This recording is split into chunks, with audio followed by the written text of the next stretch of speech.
అన్న రాష్ట్రంలో చూస్తే మావిగన్ అనేది గొప్పది అని చెప్పి నిన్నటిదాకా మాట్లాడిన వైసీపీ నాయకులు ఈరోజు మావిగన్లో అమరావతి సేఫ్ అని చెప్పి మాట్లాడుతూ ఉన్నారు. అసలు ఎలా చూడొచ్చు అంటారు? రోజుకో మాట పూటకో వ్యవహారంగా జరుగుతుందని ఎలా చూడొచ్చు అంటారు? అన్న ఈ మావిగన్ అంటే మచిలీపట్నం విజయవాడ గుంటూరు రైల్వే పక్కనగా అరే వాళ్ళు ఏమనుకున్నారంటే అరే మీరు దాబాలు కడదాం అనుకుంటున్నారా రాజధాని కడదాం అనుకుంటున్నారా అని తెలియదు. ఇదేనా హైవే పక్కంటే దాబా కట్టినట్టు కట్టుకుంటూ వెళ్ళిపోదాం అనుకున్నారా మీరు? అసలు మావిగన్ అనేది సిఆర్డీలోనే ఉందిరా నాయన. కావాలంటే 2017లో మచిలీపట్నం బీచ్లో welcome to Amaravati the gated అని చెప్పి ఒక ఆర్చ్ కూడా కట్టి పెట్టారు. మరి అది మచిలీపట్నం ఇప్పుడు సిఆర్డీఏ అమరావతిలోనే ఉంది కదరా నాయన. ఇప్పుడు మీరు చెప్పారు 2017లోనే బాబు గారు చెప్పారు అది కూడా అమరావతికి గేట్వే, అంటే సముద్ర మార్గాన వచ్చే వాళ్ళకి అమరావతి గేట్వే అని చెప్పి బాబు గారు ఆల్రెడీ అక్కడ చెప్పారు.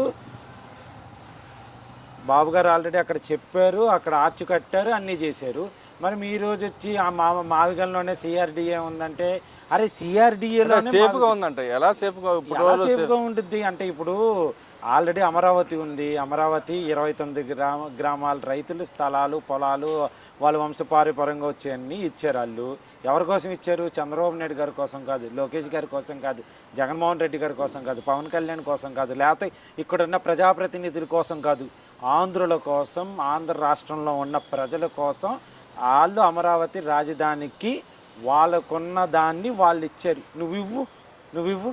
సో ఇప్పుడు అమరావతి సేఫ్, మావిగన్ ఈజ్ నాట్ సేఫ్. మావిగన్నే అమరావతిలోనే మావిగన్ ఉంది, ఆ సిఆర్డీఏలోనే మావిగన్ ఉంది. నువ్వు ఈరోజు వచ్చి చెప్తున్నావు మావిగన్ మూలంగానే అమరావతి సేఫ్, తొక్క తోటకూర. మావిగన్ అంటే నవ్వుతున్నారా నాయన జనాలు. ఎగ్జాంపుల్ మొన్న నేను ఒక హాస్పిటల్కి వెళ్తే ఆడెవడో మళ్ళాంటోడే మామూలుగానే మేము ఆడుకుంటాం. అరే ఆడున్నారా అంటే నేను మావిగన్ సిటీలో ఉన్నాను రా అన్నాడు. మావిగన్ అంటే జగన్మోహన్ రెడ్డి కొత్త రాజధాని చెప్పాడు కానీ అంటే హాస్పిటల్కి వచ్చిన వాళ్ళందరూ పేషెంట్లతో నవ్వుకున్నారు. నీ మావిగన్ పరిస్థితి ఇది, మావిగన్ అంటే నవ్వుతున్నారు. సరే ఇదే మావిగన్ను అప్పుడు నువ్వు అధికారంలో ఉన్నప్పుడు ఎందుకు మాట్లాడలేదు? అధికారంలో ఉన్నప్పుడు 3 రాజధానులు అన్నావు, ఇప్పుడు 10,000 కోట్లు అంటున్నావు. 10,000 కోట్లతో దేనికి అయిపోతుంది అన్నావు. మరి ఆ 10,000 కోట్లు ఉన్నప్పుడు నువ్వు అమరావతి మావిగన్ ఆ రోజు ఎందుకు మాట్లాడలేదు? ఈరోజు ఎందుకు వచ్చింది? సరే మరి కర్నూలులో ఏం కట్టావు? 3 రాజధానులు అన్నావు. కర్నూలు అయినా కట్టినావా? వైజాగ్లో ప్యాలెస్ కట్టుకున్నావు నువ్వు. సమ్ 700 కోట్లు పెట్టి అది కడితే దాన్ని ఇప్పుడు ఏం చేయాలనేది కమిటీ వేసి దాన్ని తర్జన భజ్జపడుతున్నారు. దాన్ని ఏం చేయాలనేది అట్టుండిద్ది. ఇప్పుడు నువ్వు 10,000 కోట్లతోటి అంటే ఎట్లా ఉంటుంది అంటే చెప్పనా, పోలవరానికి ఎంత అవసరం లేదండి, ఇంత అయిపోద్ది అని చెప్పి కేంద్రానికి లేఖలు రాసావు.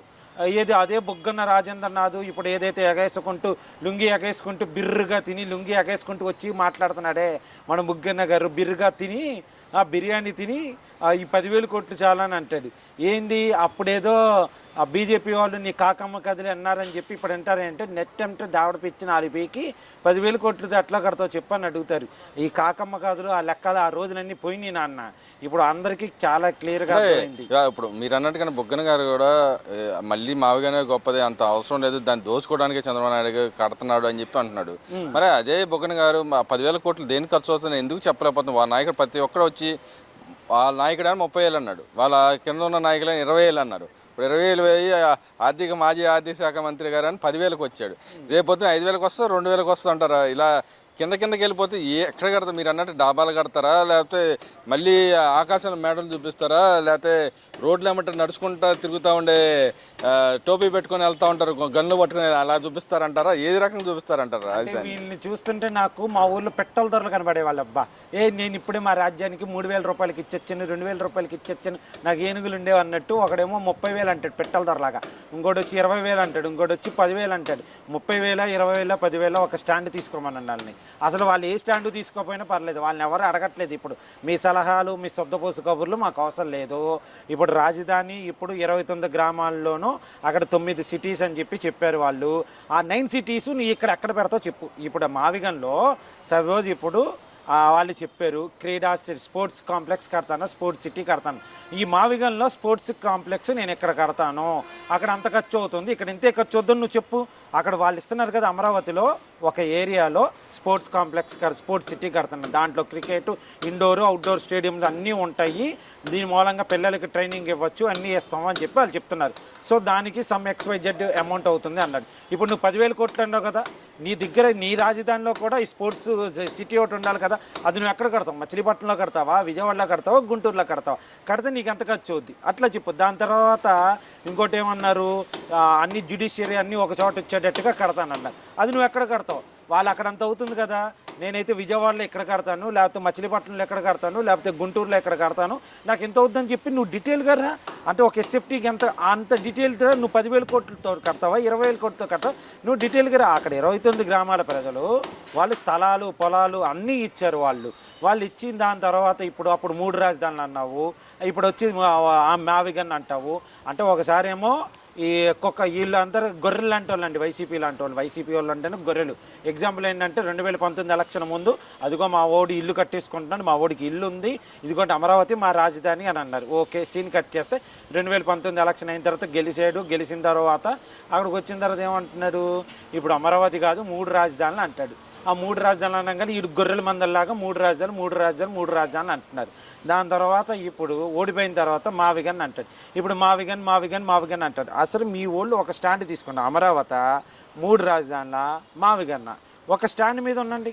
మీరు కానీ మీ జగన్మోహన్ రెడ్డి కానీ ఒక స్టాండ్ తీసుకోండి. అంటే ఇక్కడ చూసుకుంటే చంద్రబాబు నాయుడు గారు ఏదైతే ఆయన ఇండ్లు కట్టుకోవడానికి 7,500 ఎస్ఎఫ్టీ పెట్టి కొన్నాడు, 3 కోట్లే అవుతుంది, 10 కోట్లు ఆయన చెబుతున్న 10 కోట్లు యాడ్ అవుతుంది ఎకరం అని చెప్పి అడుగుతూ ఉన్నాడు కదా మన పేరునే నాని గారు అడుగుతూ ఉన్నారు. అంత అవ్వదు, అంతలో అప్పులు పాలవటం తప్పితే ఇంకోటి రాష్ట్రం ఏం కాదని చెప్తా ఉన్నాడు. అంటే కమర్షియల్ దానికన్నా రెసిడెన్షియల్ దానికి తేడా ఉంటుంది. మామూలుగా సాధారణంగా చూసుకుంటే ఎక్కడైనా తేడా ఉంటుంది. వాళ్ళకి ఆ ఇంగిత జ్ఞానం ఎందుకు కనపడతలేదు అంటారు ఇక్కడ?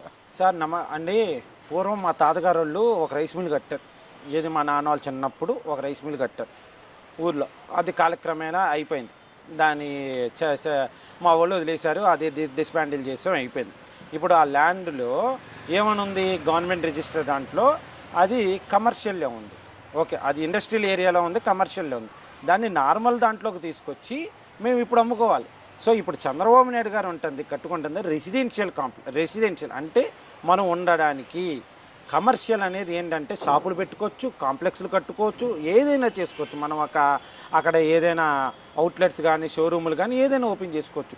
ఈ చిన్న లెక్క తెలియకుండా కూడా పేరు నాని గారు మాట్లాడుతున్నారంటే నాకు నవ్వొస్తుంది. చిన్న పిల్లలు అడిగినా కూడా తెలుస్తుంది రెసిడెన్షియల్ అంటే ఏంటి, కమర్షియల్ అంటే ఏంటి. రెసిడెన్షియల్కి ఒక రకంగా ఉంటుంది, కమర్షియల్కి ఒక రకంగా ఉంటుంది. దీనికి రెండింటికి పొంతనంటే ఎట్లాగండి? అంటే రేట్ రాదు, 10 కోట్లు కూడా రేట్ రాదు అని చెప్పి ఎందుకు రాదండి? ఇప్పుడు గజం ఎంత ఉంది, అది ఎకరానికి ఎన్ని గజాలు, 480 గజాలు ఎంత ఉంటుంది. ఒకటి చూసుకుంటే 11 కోట్లు 12 కోట్లు ఎంతో వస్తుంది. దాంట్లో ఎన్ని వేల ఎకరాలు ఉందండి? 33,000 ఎకరాలు రైతుల దగ్గర నుంచి తీసుకుంది, 17,000 ఎకరాలు ఏమో గవర్నమెంట్ ఇవన్నీ ఉన్నాయి. ఇప్పుడు మళ్ళీ కొన్ని తీసుకున్నారు. మొత్తం సమ్ XYZ ఇన్ని ఎకరాలు వేసుకున్నాం. దాంట్లో వీళ్ళు 10,000 ఎకరాలు అమ్ముతానంటున్నారు. 10,000 ఎకరాలు అన్నప్పుడు ఏది ఎవరో ఒకరికి నువ్వు ఇండస్ట్రీ పెట్టుకున్నా, నువ్వు ఒక కాలేజీ పెడతాను, ఇప్పుడు బిట్స్ పిలాని ఉంది దానికి ఇచ్చారు, లేకపోతే SRM ఉంది దానికి ఇచ్చారు, విట్ ఉన్నది దానికి ఇచ్చారు, లేకపోతే క్వాంటమ్ వ్యాలీ ఉంది దానికి ఇస్తారు. అట్లాగా పెట్టుకుంటూ పోతే దాన్ని అమ్మినప్పుడు ఆ డబ్బులు వస్తాయి, ఆ డబ్బులతో డెవలప్మెంట్ చేస్తానన్నారు. అట్లా ఉండిద్ది. అంతేగాని అనేది చంద్రబాబు నాయుడు ఇల్లు కట్టుకోవడానికి ఎంత అయింది, అది ఎంత అవుద్ది అని అంటే ఆడవుద్ది, ఏడ మాట్లాడతారు పేరునని. మరి ఇక్కడ చూసుకుంటే వాళ్ళ ఎంపీ మిథున్ రెడ్డి గారు మాట్లాడుతాం, మా నాయకుడు ఆదేశిస్తే మానవబాంబులాగా తయారై వెళ్తామని చెప్పి మాట్లాడుతున్నారు. వాళ్ళకి ఈ దేశం కరెక్ట్ కాదండి.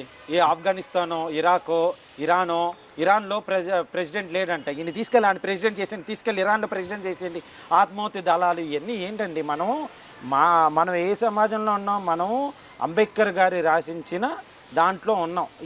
దీంట్లో ఏంటి, ఒక ప్రజలైతే ఎన్నుకోబడిన దాంట్లో ఇప్పుడు మమ్మల్ని మానవ బాంబుల్లా తయారవుతాం, ఉగ్రవాదుల్లా తయారయ్యారు.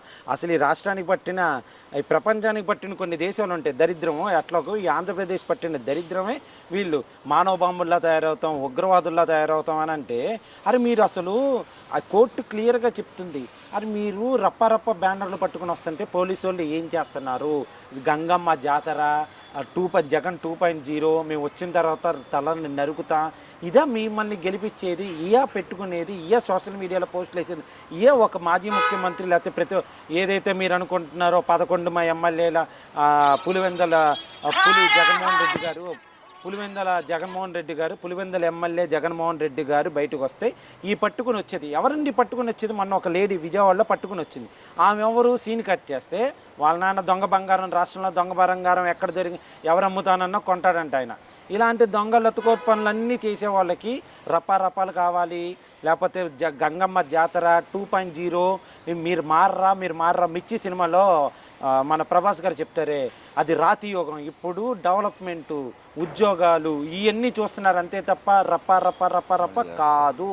ఇప్పుడు చూస్తున్నది రప్ప కాదు. గంగమ్మ జాతర అది సినిమా, ఇది రియల్కి తేడా తెలియని వాళ్ళు అదేదో లోకంలో బతుకుతున్నారు వీళ్ళు. అంతకు మించి తప్ప వీళ్ళ మూలంగా నెత్తి మీద రూపాయి పడితే పావలకు కూడా కొన్న బ్యాచ్ అలాంటి వాళ్ళు. మరి ఇవాళ అంబేద్కర్ జయంతి సందర్భంగా మన జగన్మోహన్ రెడ్డి గారు మాట్లాడుతున్నారు. మాట్లాడి పేరు పలికితే కాదు, ఆచరించి చూపించాలని చెప్తున్నాడు. మరి ఈయన ఏ రకంగా ఆచరిస్తున్నాడు, వాళ్ళ నాయకులు ఏ రకంగా ఆచరణలో ఉన్నారంటారు? అసలు అంబేద్కర్ గారి పేరు కూడా తలవడానికి వీళ్ళకి అనర్హులండి. ఎందుకనంటే రాజ్యాంగం ఇచ్చే వాస్తవంత్రే. ఇప్పుడు ఏదైతే మన ఆడెవడో విజయకేసరి బ్రాడ్కాస్టర్ అంట, వాడి ఇష్టం వచ్చినట్టు మాట్లాడుతుంది. ఆడు వాక్స్వాతంత్రం ప్రకారం అదే గత ప్రభుత్వంలో 2019-24 మధ్యన మాట్లాడితే సోషల్ మీడియాలో మాట్లాడినా, పోస్టులు పెట్టినా, ఏం చేసినా సరే అరెస్టులు చేశారు. ఇక ఎందుకండి ఇక్కడే గన్నవరం దగ్గర మా అక్క, పేరు అవసరం లేదు, మా అక్క, ఆమెని ఎట్లా అరెస్ట్ చేశారో అందరూ చూశారు. ఆఖరికి డ్రెస్ చేంజ్ చేసుకోవడానికి కూడా టైం ఇవ్వకుండా అరెస్ట్ చేసిన వాళ్ళు వీళ్ళ. రాజ్యాంగం గురించి మాట్లాడేది, రాజ్యాంగం గురించి మాట్లాడే విలువలు, విశ్వనీయతలు వీళ్ళ మాట్లాడలేది. సోషల్ మీడియాలో పోస్టులు పెట్టారని చెప్పి ఇళ్ళకి రాత్రిపూట దూకెళ్ళి చేశారు. ఎలక్షన్లో కంటెస్ట్ చేస్తున్నారని చెప్పి గోడ దూకొచ్చి తెనాల్లో మద్యం బాటిల్ పెట్టి వెళ్ళాడు. అది సీసీ కెమెరా ఇంట్లో ఉంది కాబట్టి సరిపోయింది. ఇదే చింతకాయల విజయ్ గారి గోడ ఏదో కొంచెం అది ఉంది ఇది ఉందని చెప్పి ఆయన గోడ పడగొట్టారు. చిన్నపిల్లలు ఉన్నారు. ఇదే నా రాజ్యాంగంలో మీకు చెప్పింది. విజయ్ గారు లేరు, వాళ్ళ ఇంట్లో ఎవరు లేరు, వాళ్ళ మేయుడు చిన్నపిల్లలు ఉంటే పోలీసు వాళ్ళు వెళ్ళి హైదరాబాద్లో భయభ్రాంతులకు గురి చేశారు. ఇదేనండి చేసింది. మందు సరిగ్గా బాగాలేదని అంటే చిత్తూరు జిల్లాలో ఓంప్రకాష్ అనేవాడిని చంపేశారు. ఇదేనండి రాజ్యాంగం ఇచ్చింది మీకు. డోర్ డెలివరీ ఏంటి అంబేద్కర్ రాజ్యాంగంలో ఉందేంటి? మీరు డోర్ డెలివరీ చేయొచ్చు చంపేసి. అసలు ముందు అంబేద్కర్ గారి గురించి కానీ రాజ్యాంగం గురించి కానీ ఏమీ మాట్లాడడానికి వీళ్ళకి అసలు అర్హతలే లేరు. వీళ్ళందరూ చెప్పుకున్నారు రాజారెడ్డి రాజ్యాంగం, వాళ్ళు దాని గురించి మాట్లాడుకోమనండి. అంటే ఈ నైతి వాక్యం ఎలా చూడతారు? ఆయన నీతి పలుకులు పలుకుతారు. అది ఎట్లాంటిదంటే అది ఎవరితోనంట పరవాణం కాస్తానంట తెల్లారి వరకు కాగిలిందంట ఆ సామెత. అట్లా ఉండి దీనిది ఏ వద్దులే అబ్బా, అదేదో సామెత వేసుకో, అదేదో కాస్తేనంటే తెల్లారి వరకు పొగొచ్చిందంట. అట్లా ఉండిద్ది వీళ్ళతో వ్యవహారం. మరి ఇక్కడ చూసుకుంటే ఇవాళ క్వాంటమ్ వ్యాలీ ఏదైతే అమరావతిలో వచ్చిందో దాన్ని ఎలా చూడొచ్చంటారు? దానివల్ల ఉపయోగం ఉందంటారు? ఏం లేదన్న, ఒకటి ఉపయోగం చెప్పనా.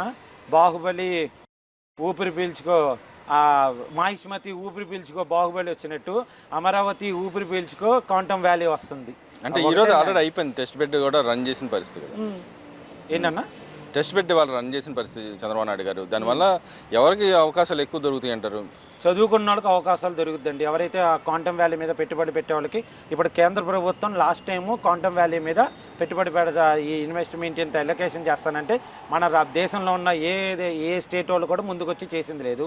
ఇప్పుడు బాబు గారు క్వాంటమ్ వ్యాలీ ఇప్పుడు అని మనం వదులుకున్నామంటే దాన్ని క్యాచ్ చేయలేకపోయాం. ఇప్పుడు క్వాంటమ్ వ్యాలీనైనా మనం క్యాచ్ చేసి అమరావతిలో బాబు గారు తీసుకొచ్చి పెట్టారు. దీని ఫలాలు ఎప్పుడో ఎవరైతే ఉన్నారో అంతకుముందు కంప్యూటర్లు కూడి పెడతాయా, కంప్యూటర్లు గుడ్లు పెడతాయా అని చెప్పి వాగిన వాళ్ళే ఈరోజు అదే కంప్యూటర్లు, ఆ సాఫ్ట్వేర్లు హైదరాబాద్ ఎట్లా డెవలప్ అయిందో చూశారు.